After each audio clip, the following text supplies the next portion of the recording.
What's up, Managing Madrid podcast listeners? This is Kiyan Sobhani. What you're about to listen to or watch, depending on what platform you're consuming the content on, is two small clips put together as one clip from last night's post-game podcast that went up over on patreon.com/Managing Madrid. If you are a patron, you get 2 bonus shows per week. And in the case of last night, every patron got a timely post-game show up night of the game and in time for their commutes the next morning. The entire episode is 1 hour long. We discussed Ancelotti's starting 11, Real Madrid's attempt to press, we'll put it that way, the individual step-ups and the defensive mistakes, what changed at halftime, Carlo Ancelotti's halftime team talk, his post-game press conference quotes, alternative lineups that I think Real Madrid can put out that could help them press better, the Ancelotti-Rodrigo mini-scuffle, Asensio's cameo, Benzema's performance, Marco Asensio, Tchouameni's absence, and a ton more. The entire episode was 1 hour long, so I'm definitely forgetting some things. We went into a lot of details, so if you want the full episode, go to patreon.com/Managing Madrid. Today's clip is about Camavinga and Ceballos. Small clips. I think it runs about 7 minutes or something, so I just wanted to get something out there for you guys who are not patrons, and I hope you enjoy it. Thanks for listening. Thanks for tuning in. And let's go. Yeah, I mean, people often, I think, forget or it gets lost a little bit in that Champions League run last year when we think about the game changers off the bench. The two that stick out are obviously Camavinga and Rodrigo. And Lucas Vazquez to an extent too. But Ceballos was like, I went back and just watched those for fun, over the summer because it was just such an amazing thing to relive.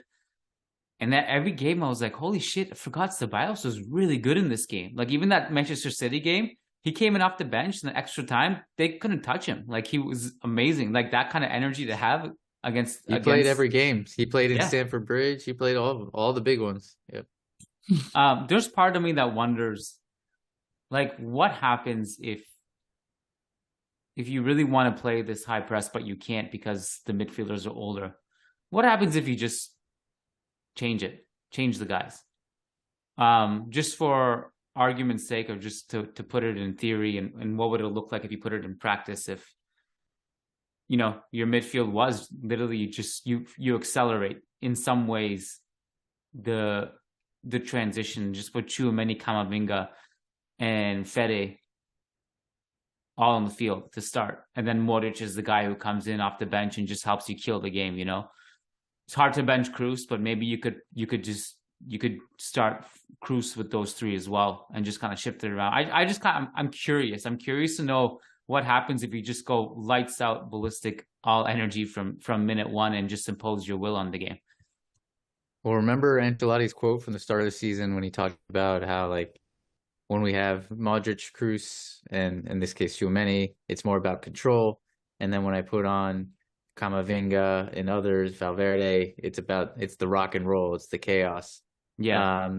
And so he recognized that early in the season, and I think he liked having the chaos in the second half because it was against tired legs and the game was already opening up. But maybe now, since the scouting report's kind of up against us, we are in this physical, quote unquote, physical decline in January. Maybe now you do the inverse.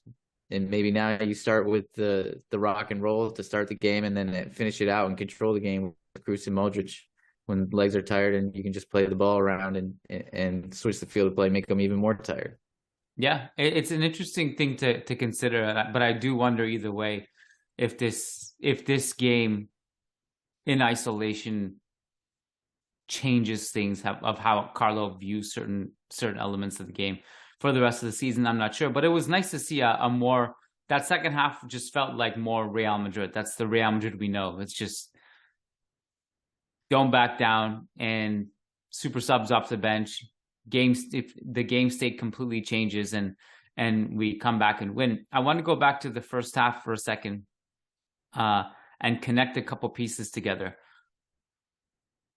So Toni Kroos, I kind of felt like Kroos and Camavinga were at times a double pivot in this game with Fede just up top. In the build-up phase, Kroos would be often the single pivot.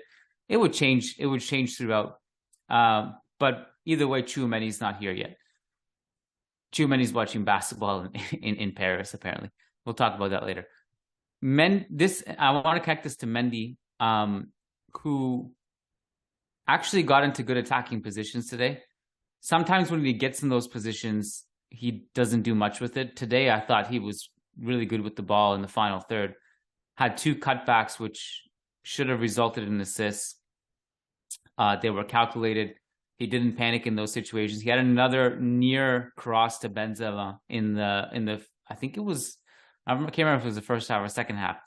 But one thing I thought was problematic about him being there is that we didn't really have an answer to cover for him. And you can see these high line chances. And I don't know if we mentioned this too on the second goal we scored, the Villarreal scored. We mentioned the Militao step up, but that also, if you rewind it, was on the back of a bad pressing sequence as well and a high line. And there were moments where Mendy was up there and we didn't have the coverage for him. And I think I don't know if it's like, I feel like it's a bit of an underrated talking point during this bad form. We haven't had Tchouameni. He changes things a lot for us, both in the build-up phase, but also defensively. He's a really, really big absence, and you could feel it in that first half. You felt it against Barca, although Barca, I feel like no matter what, I think we would have lost that game. But you could definitely feel it in the first half. The coverage was lacking.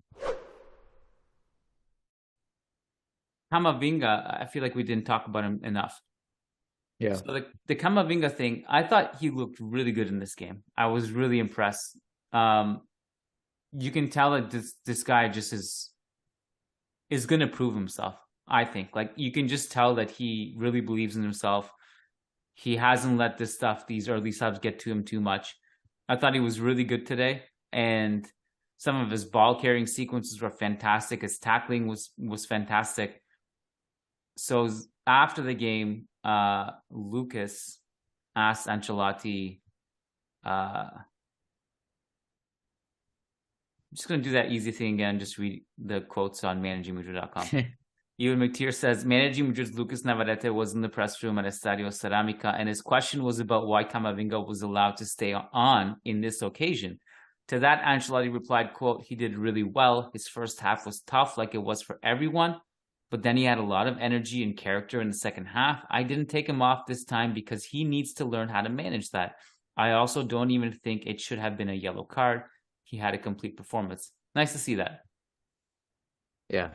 And I agree with Carlo. I think, especially that second half, I loved Camavinga's performance. And again, I go back to that kind of energy and bounce and dynamism of that midfield. It just felt like there was an extra pep in their step there. And Camavinga was a huge part of that. And I got to be honest, Kiyan, I think I'm liking him more and more in this deeper role. And I think the difference, though, is that it's not like he's a pivot that when we play him in that role, or at least in this scheme tonight, it's not like he's a pivot that just holds his position and kind of has to be he doesn't play the role like Casemiro does. Like, we press, and he can sometimes be the highest midfielder pressing in that position. But I like when he gets the ball from deeper positions and has space to move forward, or can kind of do his drag back and then hit a diagonal long ball. And I just think his passing and his ball carrying were really, really, especially in the second half, really good.